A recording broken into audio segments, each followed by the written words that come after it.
5 years old, and I am very proud. My father has just built the best outhouse in our little village in Ukraine.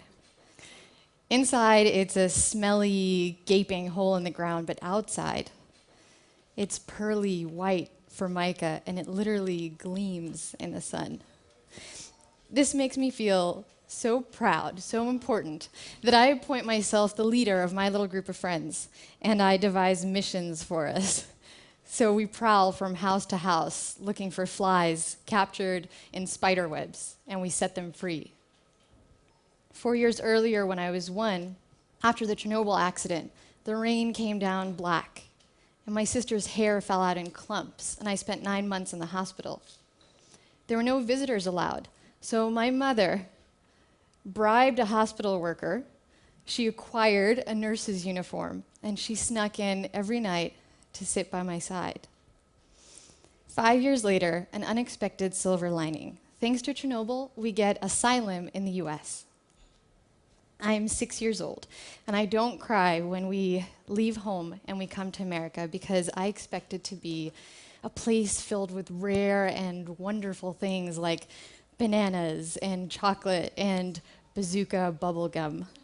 Bazooka bubblegum with the little cartoon wrappers inside. Bazooka that we'd get once a year in Ukraine, and we'd have to chew one piece for an entire week.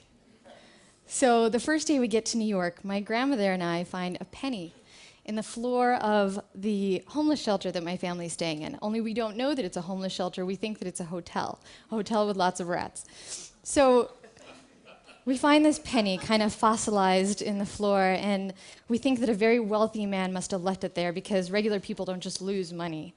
And I hold this penny in the palm of my hand, and it's sticky and rusty, but it feels like I'm holding a fortune. I decide that I'm going to get my very own piece of bazooka bubblegum. And in that moment, I feel like a millionaire. About a year later, I get to feel that way again when we find a bag full of stuffed animals in the trash, and suddenly I have more toys than I've ever had in my whole life. And again, I get that feeling when we get a knock on the door of our apartment in Brooklyn, and my sister and I find a delivery man with a box of pizza that we didn't order. So we take the pizza, our very first pizza, and we devour slice after slice as the delivery man stands there and stares at us from the doorway. And he tells us to pay, but we don't speak English. My mother comes out, and he asks her for money, but she doesn't have enough. She walks 50 blocks to and from work every day just to avoid spending money on bus fare. Then our neighbor pops her head in, and she turns red with rage when she realizes that those immigrants from downstairs have somehow gotten their hands on her pizza. Everyone's upset, but the pizza is delicious. It doesn't hit me until years later just how little we had. On our 10-year anniversary of being in the US, we decided to celebrate by reserving a room at the hotel that we first stayed in when we got to the US. The man at the front desk laughs, and he says, "You can't reserve a room here. This is a homeless shelter." And we were shocked. My husband, Brian, was also homeless as a kid. His family lost everything, and at age 11, he had to live in motels with his dad. Motels that would round up all of their food and keep it hostage until they were able to pay the bill.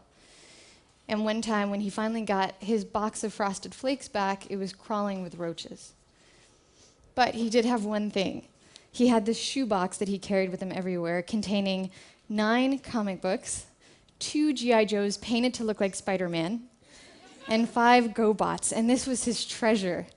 This was his own assembly of heroes that kept him from drugs and gangs and from giving up on his dreams. I want to tell you about one more formerly homeless member of our family. This is Scarlett. Once upon a time, Scarlett was used as bait in dog fights. She was tied up and thrown into the ring for other dogs to attack so they'd get more aggressive before the fight. And now, these days, she eats organic food and she sleeps on an orthopedic bed with her name on it. But when we pour water for her in her bowl, she still looks up and she wags her tail in gratitude. Sometimes Brian and I walk through the park with Scarlett, and she rolls through the grass, and we just look at her, and we look at each other, and we feel gratitude. We forget about all of our new middle class frustrations and disappointments, and we feel like millionaires. Thank you.